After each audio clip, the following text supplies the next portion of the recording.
Shalom, selamat malam, sahabat Bumen dimanapun Anda saat ini berada. Saya sapa Anda dengan salam damai sejahtera dari Tuhan kita, Yesus Kristus. Haleluya. Senang kembali bisa bertemu dengan sahabat Bumen dan saudara seiman di layar kaca Anda hari ini. Hari ini kita adalah sesi pertama ya. Kalau kemarin itu adalah video pendahuluan membahas apa-apa saja, materi-materi apa saja yang akan kita bahas, dan juga alasan kenapa saya membahas secara khusus eskatologi dan tujuannya. Nah, saya ingat salah satu pernyataan dari Norman Geisler, karena Norman Geisler ini salah satu teolog ya yang saya bahas di disertasi saya, dan satu pernyataannya dia yang menurut saya penting adalah dia katakan demikian: pengetahuan kita itu akan memengaruhi apa yang kita percayai. Apa yang kita percaya itu akan memengaruhi pengharapan kita. Beliau memang menulis teologi sistematika, ya ada lengkap punya, tapi saya tidak membahas eskatologi dari sudut pandangnya dia. Saya hanya mau menyampaikan bahwa pengetahuan kita tentang akhir zaman ini akan memengaruhi iman kita. Nah, iman kita tentu mempengaruhi pengharapan kita secara khusus mengenai akhir zaman. Nah,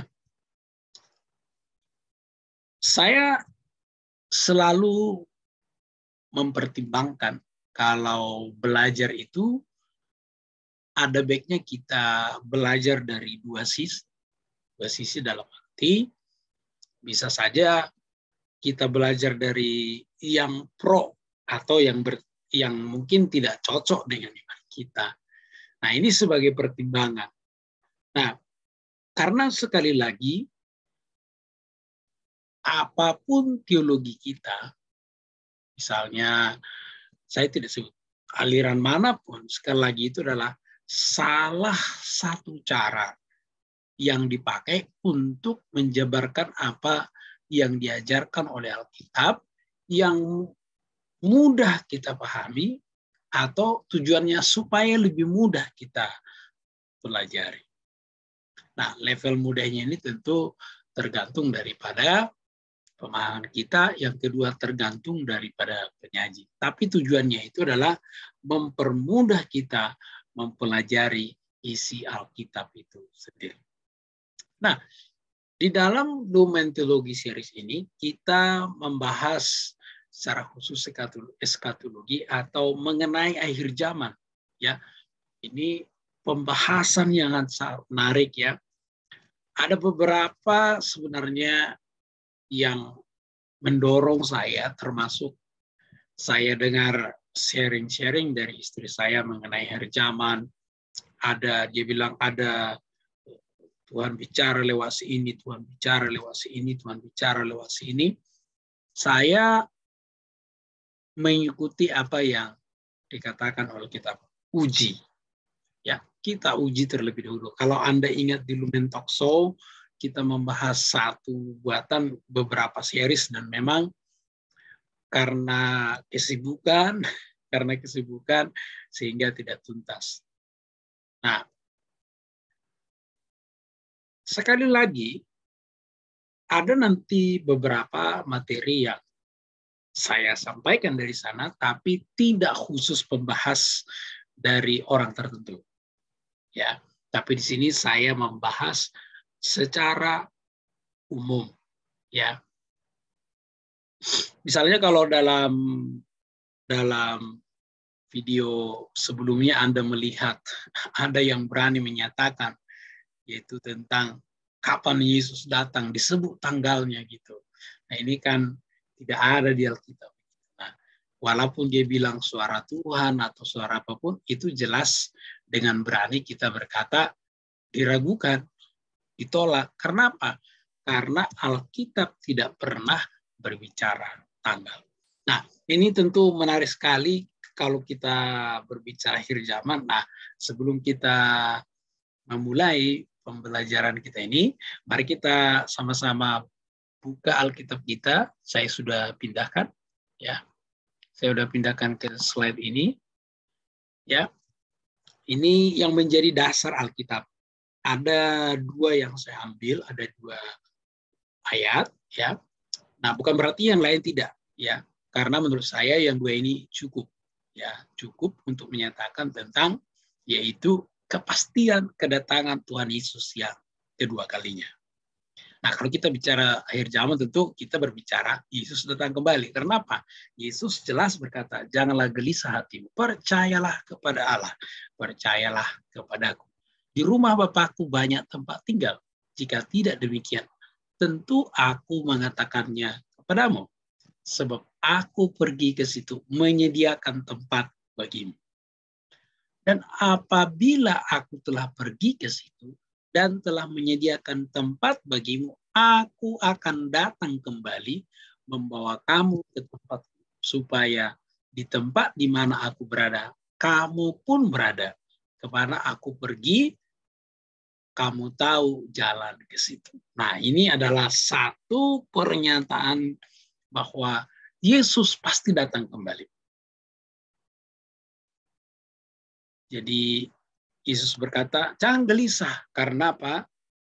Karena Yesus saat itu sedang mempersiapkan mental murid-muridnya menghadapi pengalaman-pengalaman Yesus secara pribadi, yaitu bagaimana nanti dia ditangkap, bagaimana nanti disiksa, dicambuk, disalibkan, mati, dan dikuburkan, kemudian nanti bangkit kembali.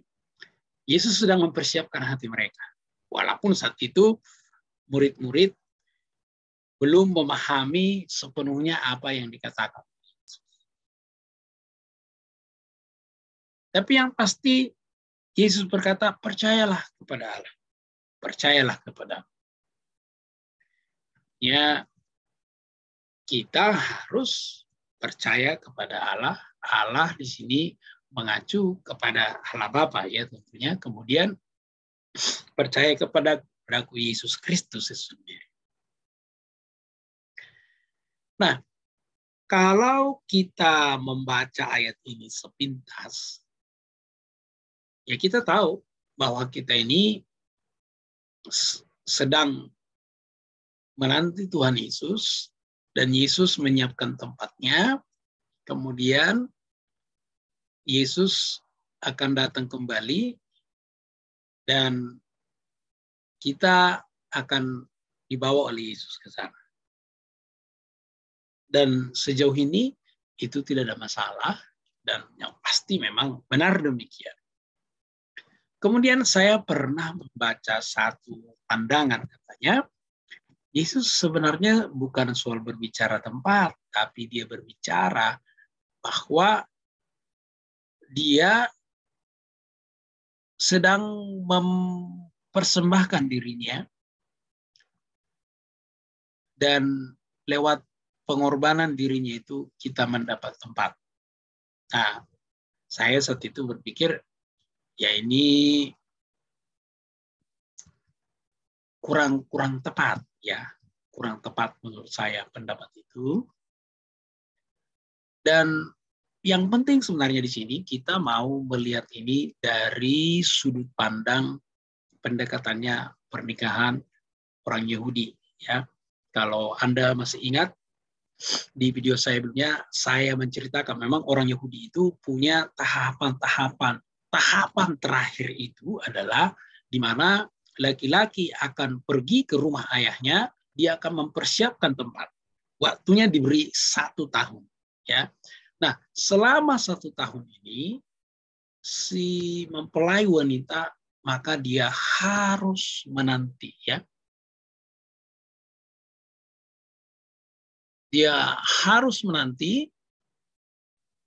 dan penantian ini tidak ada tanggalnya. Jadi kapan saja mempelai laki-laki datang, berarti mempelai perempuan harus siap. Durasinya 1 tahun. Nah, setelah tempat itu disiapkan, maka mempelai laki-laki akan datang. Ya, jelas kalau Anda membaca 5 perumpamaan 5 gadis bodoh dan 5 gadis bijaksana, jelas diceritakan bagaimana kedatangan mempelai laki-laki di situ.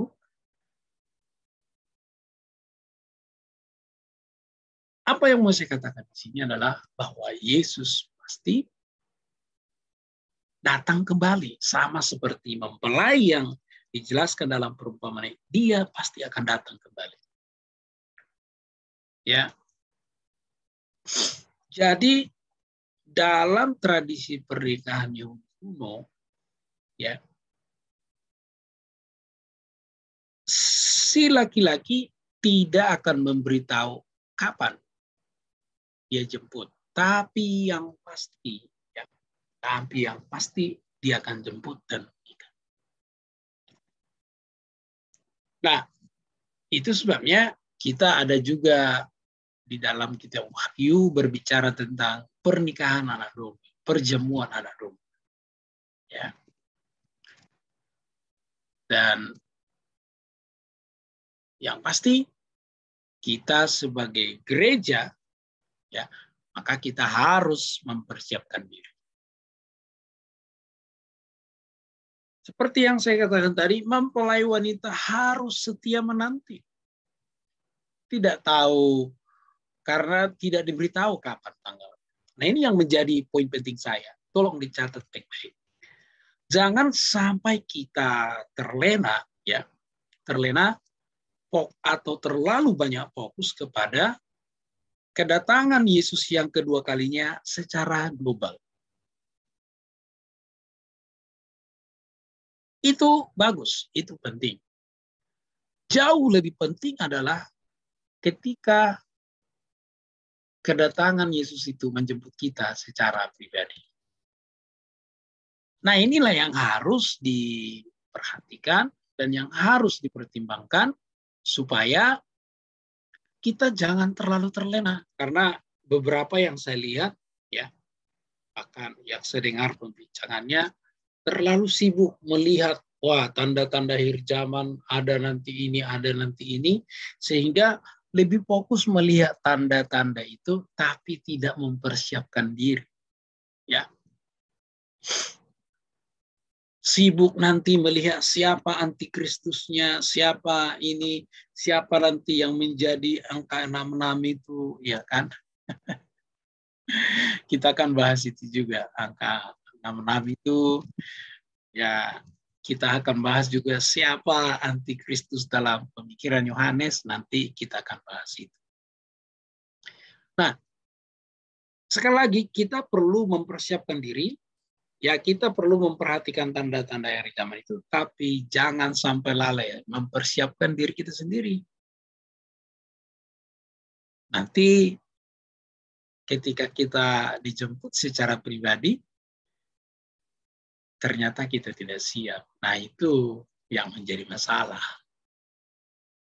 Nah, oleh sebab itu, kita mempersiapkan diri baik secara pribadi, baik juga kedatangan isu yang kedua secara global, ya, kalau misalnya itu terjadi esok dan lusa, nggak masalah juga, karena kita sudah siap.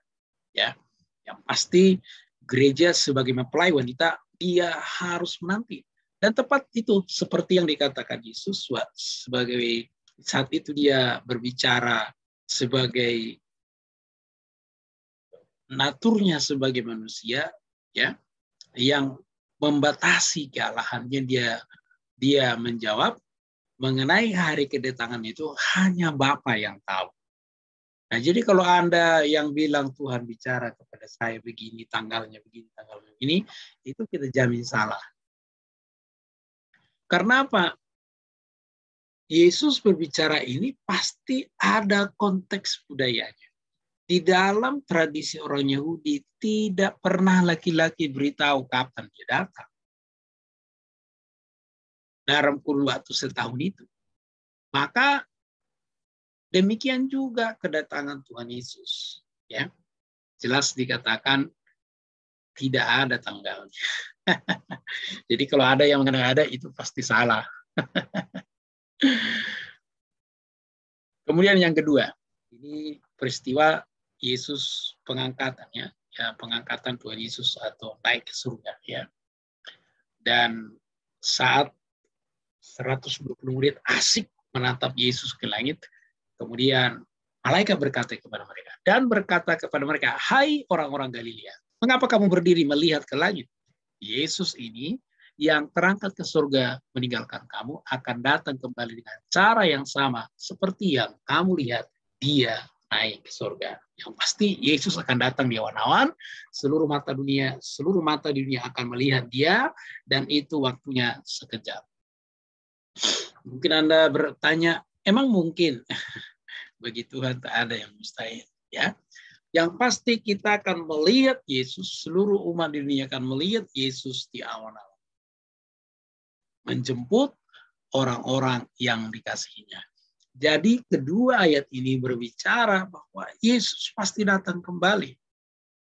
Ya. Nah, oleh sebab itu karena Yesus pasti datang kembali, maka saya ingatkan kembali, mari kita siapkan diri kita kapan saja, di mana saja.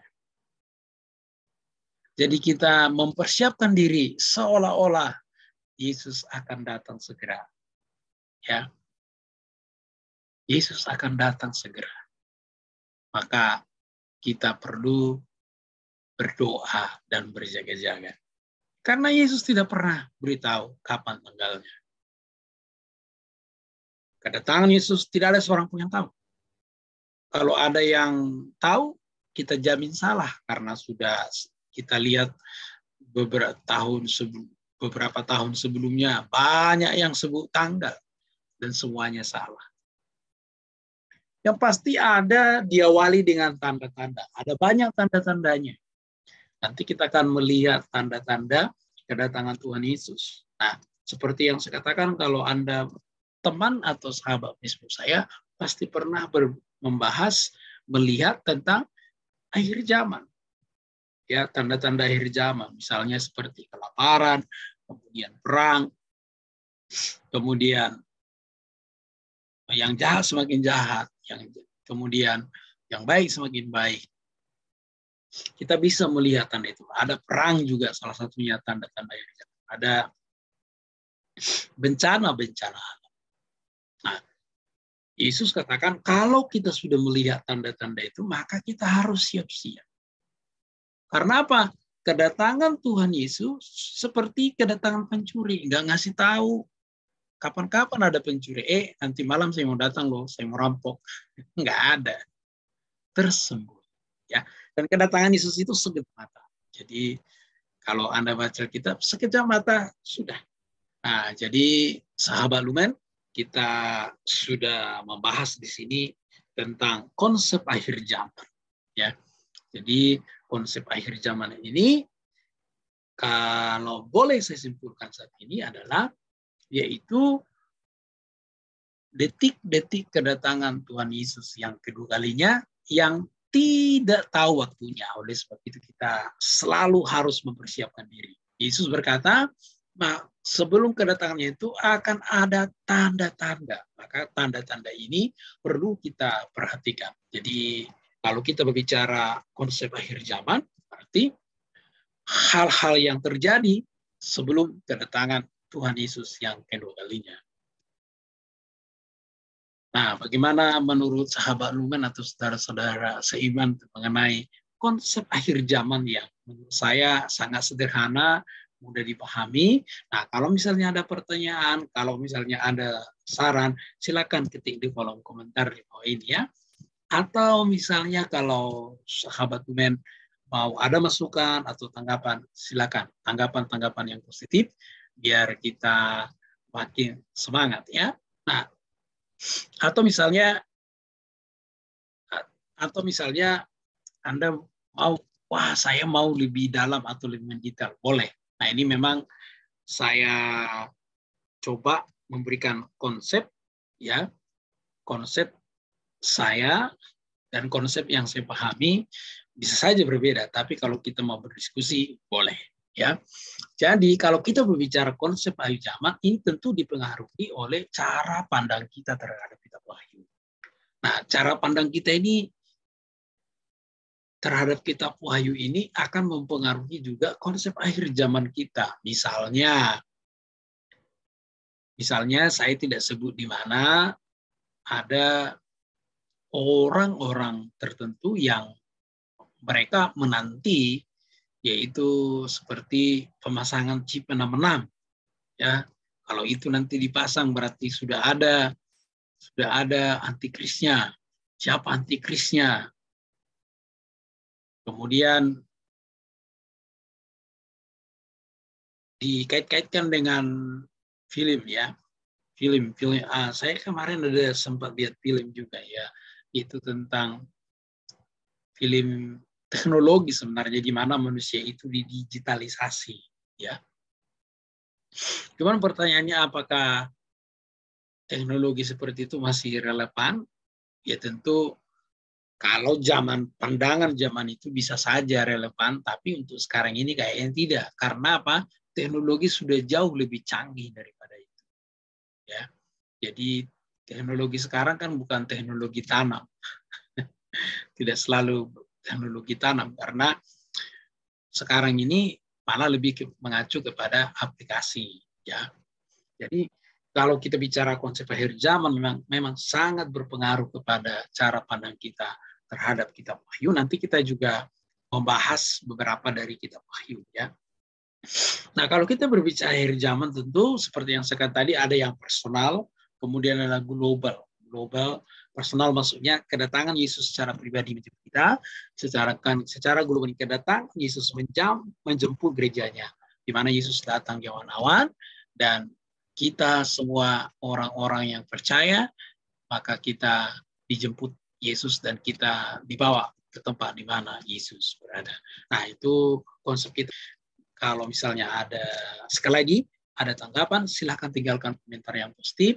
Dan kalau ada saran-saran, silakan, ya. Bagi saudara-saudara Siman yang pertama hari di channel ini, terima kasih sudah berkunjung. Ingat, kalau saudara Siman belum tekan tombolnya, silakan tekan tombol subscribe-nya, aktifkan loncengnya, biar Anda tidak ketinggalan. Selanjutnya nanti Anda bisa bagikan linknya atau bagikan link playlistnya, supaya semakin banyak orang yang bisa mengikuti Lumen Teologi series ini, dan semakin bertambah wawasan kita, iman kita semakin diteguhkan, dan pengharapan kita semakin teguh.